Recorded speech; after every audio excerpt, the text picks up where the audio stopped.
जीवन कच्ची मिट्टी हर सांचे में वो ढलती है। हो उसका जीवन कच्ची मिट्टी हर सांचे में वो ढलती है। देती है जग को जियारा खुद बाती बन जलती है। अपनों के नाम वो कर जाती है।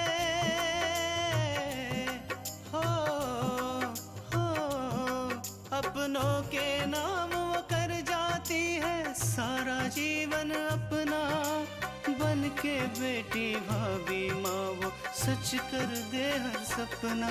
सुकन्या सुकन्या सुकन्या हमारी बेटियां। आज के बाद तुम पूजा तो क्या उसकी परछाई भी नहीं देखोगे, समझे? चलो पूजा। मेरी बात मान ले, नहीं तो बाद में आप लोगों को एक फूटी कौड़ी भी नहीं मिलेगी। ऐसा कुछ नहीं होगा। अगर ये रिश्ता आपकी बहन आकांक्षा के लिए आया होता ना तो आप हंसती हंसती हाँ कर दे, लेकिन ये रिश्ता मेरे लिए आया। इसीलिए जानबूझकर आपने घर वालों को इसके खिलाफ भड़काया। विराज आकर उसे बचा लेगा। लेकिन विराज ने तो आपका नाम खराब ना। चुप, बिल्कुल चुप।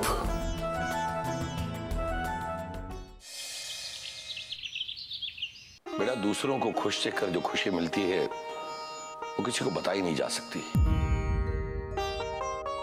लेकिन बेटा, जब दीनानाथ जी को स्टे ऑर्डर के बारे में पता चलेगा तो कहीं ऐसा ना हो कि वो बस्ती वालों पर दबाव डालना शुरू कर दे और बस्ती वाले उनकी बातों में आकर किसी पेपर पर साइन कर दे। नहीं पापा, ऐसा नहीं होगा, क्योंकि जिस वक्त मैं बस्ती में थी उसी वक्त दीनानाथ जी वहां पे आए थे। बेटा, इसका मतलब ये कि तुम्हारा उनके सामने आमना सामना हो ही गया। कैसे लगे दीनानाथ जी? पापा, उनकी शक्ल और छल देखकर तो मुझे ऐसा लग रहा था जैसे उन्हें मनमानी करने की आदत सी पड़ गई है। देश भले ही आजाद हो गया है, लेकिन अभी भी वो अपने आप को राजा समझते हैं और अपने सामने वालों को अपनी प्रजा। अगर कोई इनसे आंख उठाकर बात करे तो इनसे बर्दाश्त ही नहीं होता। पापा, मुझे तो इस बात की हैरानी हो रही है कि जीजा जी ने पूजा का रिश्ता उनके घर में तय कैसे कर दिया। नसीब जो करवाता है वो और कोई नहीं करवाता।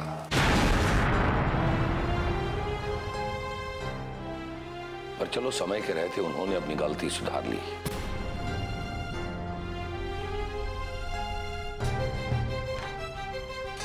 लेकिन बेटा, एक बात बताओ, क्या दीनानाथ जी को स्टे ऑर्डर के बारे में पता चल गया था? हाँ पापा,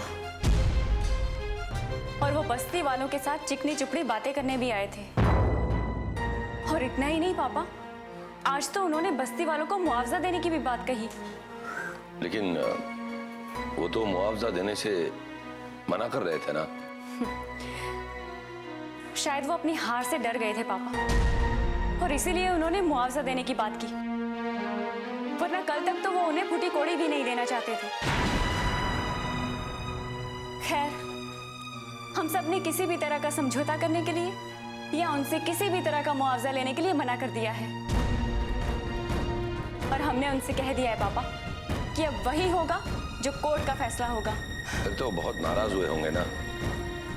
हाँ पापा, वो बहुत नाराज हुए, लेकिन मुझे किसी से डर नहीं लगता, तो फिर मैं उनसे क्यों डरूं?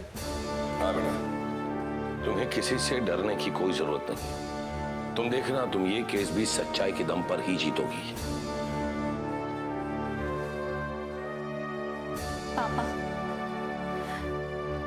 आज सुबह जो कुछ भी मैंने आपसे कहा, मैं उसके लिए बहुत शर्मिंदा हूँ। किस बात के लिए? आज सुबह जब माँ और आप मेरी शादी के बारे में बात कर रहे थे, तो मैंने जिस तरह से आपसे बात की, मुझे वैसे नहीं करना चाहिए था।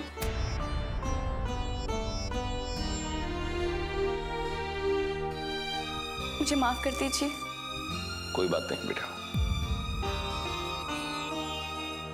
बेटा, हो सकता है उस वक्त तुम्हारे मन में कोई और बात चल रही होगी, इसीलिए तुमने हमसे गुस्से में बात की।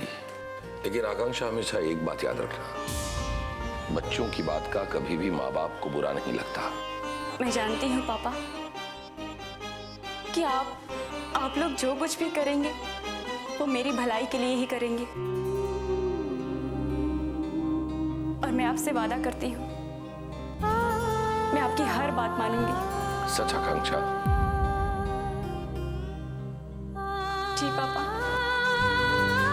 लेकिन पापा, मैं समाज सेवा नहीं छोड़ना चाहती, इसलिए आप जो भी फैसला करें सोच समझ के करिएगा। बेटा, मैं अपनी आकांक्षा को खुश रखना चाहता हूं।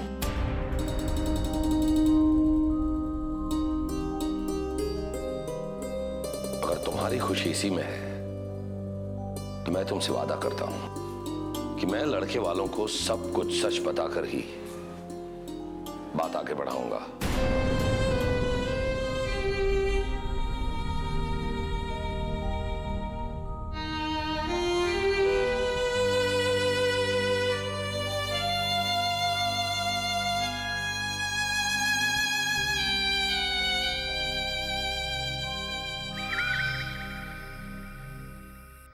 दादी, पता नहीं मेरे और पूजा के बीच अपूर्वा भैया कहां से राहु केतु बनकर प्रकट हो जाते।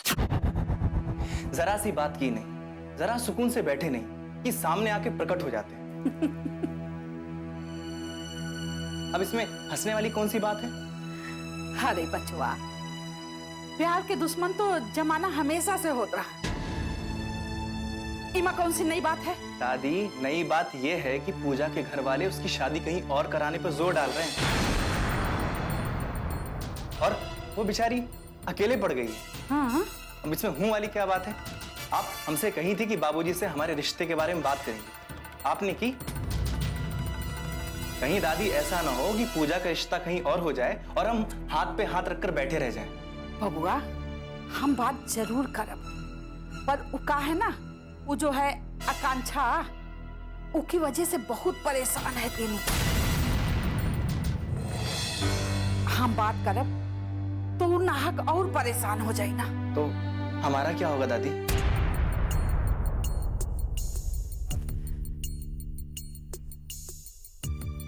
वह होई जो हम चाहब।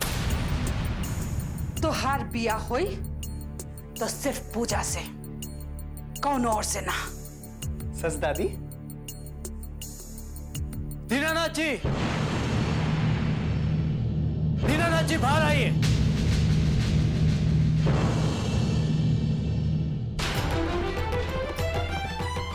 दीनानाथ जी को बाहर भेजिए, मुझे उनसे बात करनी है। कहो क्या बात है पूरा? मुझे दीनानाथ जी से बात करनी है, उन्हें बाहर भेजिए आप। कौन हो तुम और क्या बात है? मुझे दीनानाथ जी से बात करनी, उनसे कहिए कि अपूर्वा आया है।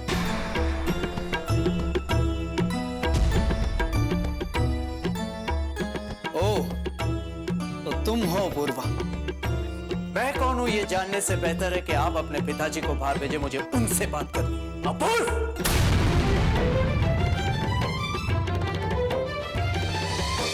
सुकन्या हमारी बेटियां,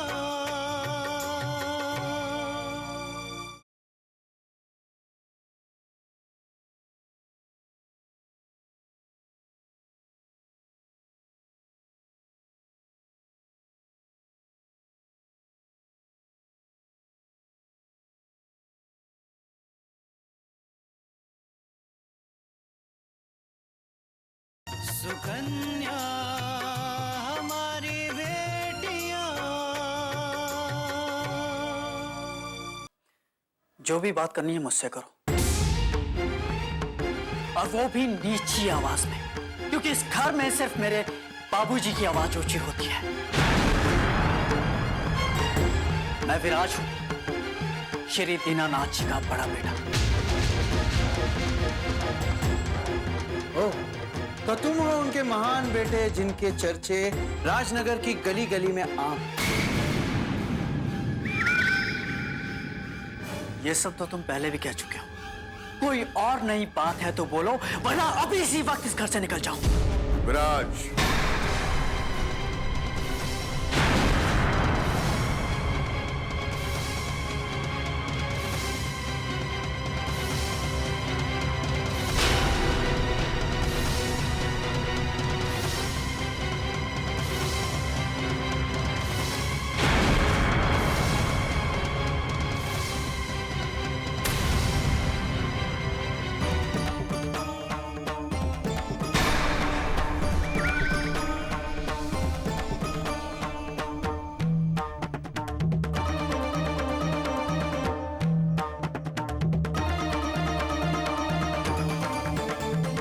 क्या बात है विराज?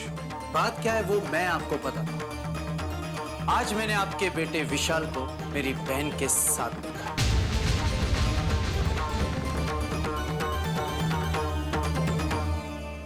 तो इसमें चिल्लाने वाली कौन सी बात है? कैसे आदमी हो आप दीनानाथ जी?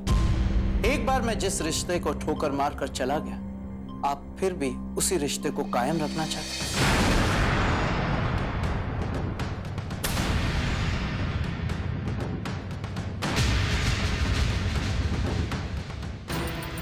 अपने बेटे को मेरी बहन के पीछे भेजकर आप चाहते हो कि वो उसे अपने वश में कर ले?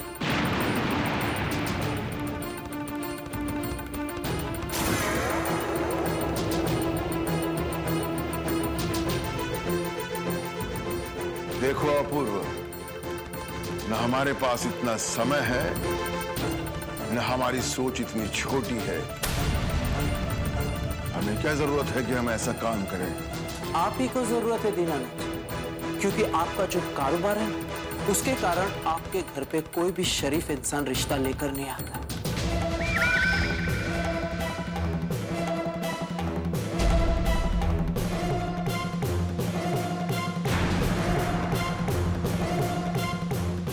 और रही बात मेरी पूजा की, तो आपको लगा कि इससे अच्छी लड़की तो आपके बेटे को मिल नहीं सकती, इसलिए भेज दिया अपने बेटे को।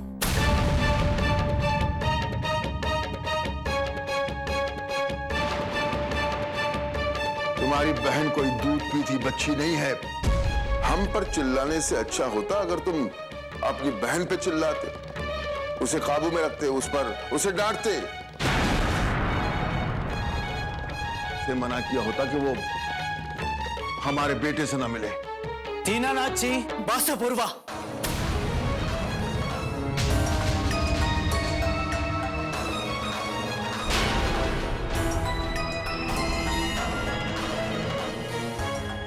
अब अगर एक शब्द भी और बोला ना तो तुम्हारा वो हाल करेंगे जो तुम सपने में भी नहीं सोच सकते।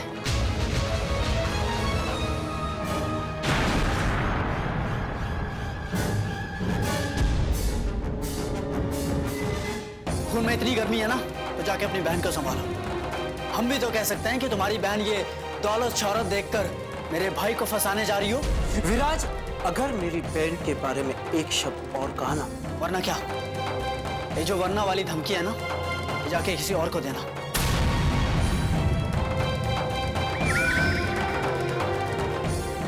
यहां आने से पहले अपनी बहन की सच्चाई जानकर आना।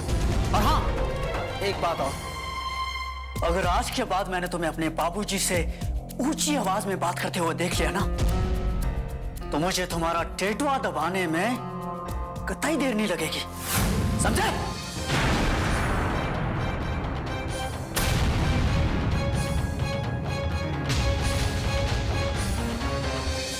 सुकन्या हमारी बेटियां,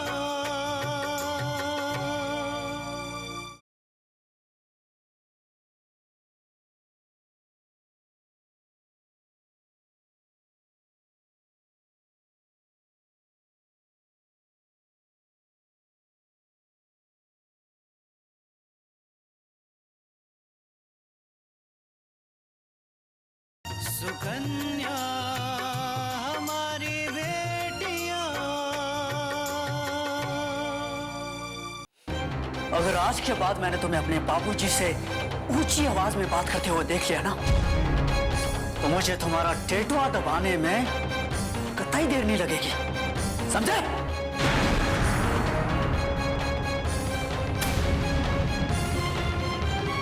बहुत सही सुना था। जैसा बाप वैसा बेटा। तुम तो इनसे भी बड़े गुंडे निकले।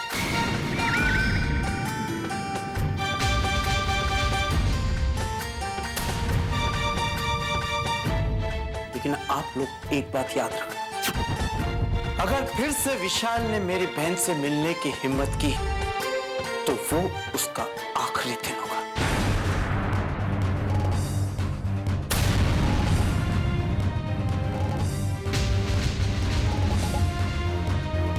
याद रखना।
बाबूजी, चाय।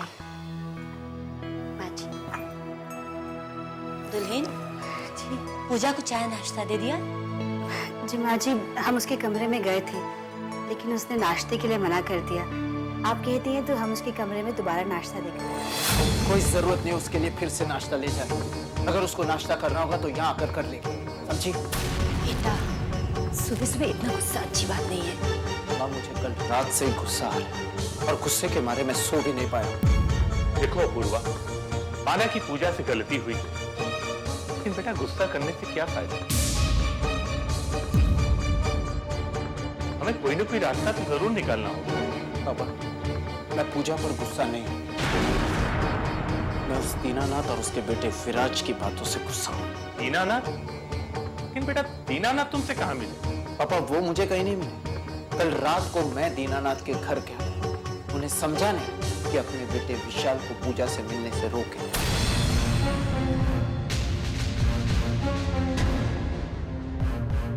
और पापा जानते हैं उन्होंने मुझसे क्या कहा? उन्होंने मुझसे कहा कि मैं अपनी बहन को संभाल कर रखूं, क्योंकि अपनी पूजा उनके पैसों को देखकर विशाल के पीछे पड़ी।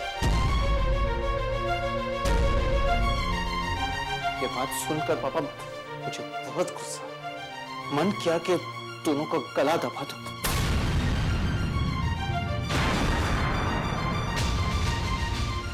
सुकन्या हमारी बेटियां।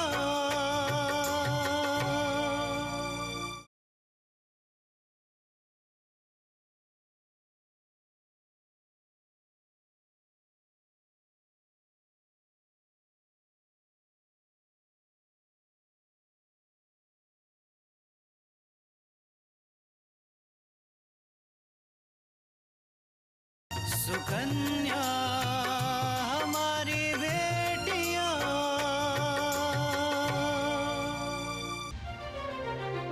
और मैं वहां चुप रहा, क्योंकि इसमें पूजा की भी उतनी गलती है जितनी कि विशाल की।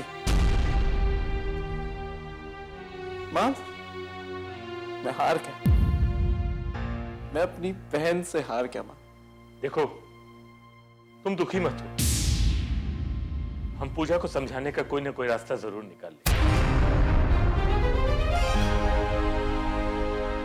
सुनिए, आपके दोस्त रामेश्वर भी इसी शहर में रहते हैं ना?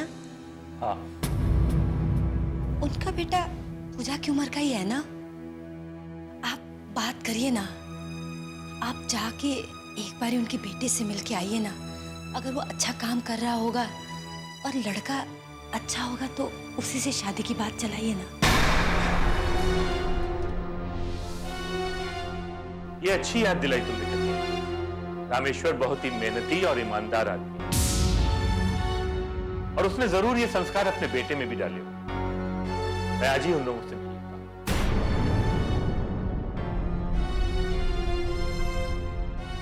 बाबा, जो भी कीजिए वो जल्दी कीजिए, वरना ऐसा ना हो जाए कि पूजा कोई अनर्थ कर बैठे।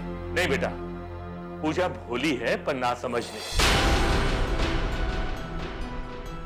वो ऐसा कोई भी कदम नहीं उठाएगी जिससे हमारी परिवार की साख पर बट्टा लगे। और अपूर्वा, तुम्हारे पापा जाकर रामेश्वर जी से बात कर लेंगे। भगवान ने चाहा तो सब कुछ अच्छा होगा। मामा, ये आपने बहुत अच्छा फैसला लिया। हमें जल्द से जल्द पूजा का रिश्ता तय कर देना चाहिए।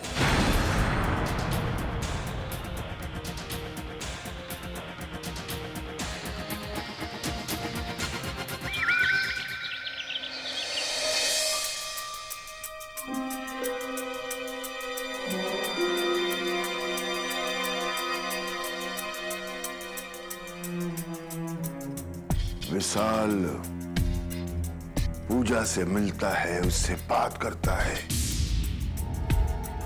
हमें ये बात पता ही नहीं थी। लेकिन हमें ये बात पता रहेगी।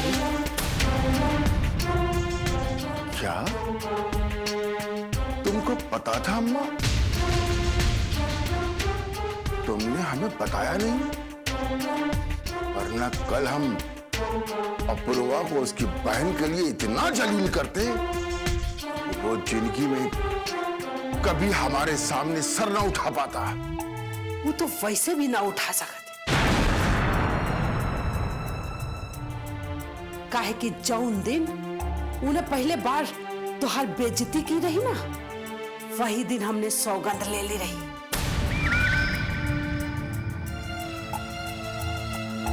कि अपूर्वा का सर तोहरे पैर में झुका के रहे। यही लिए विशाल को पूजा से बतियावे की छूट दी रही हमने। अम्मा, तुम्हारे दिमाग में चल का रहा है। एक बहुत कमाल की तरकीब है हमरे दिमाग में कि सांप भी मर जाए और लाठी भी ना टूटे।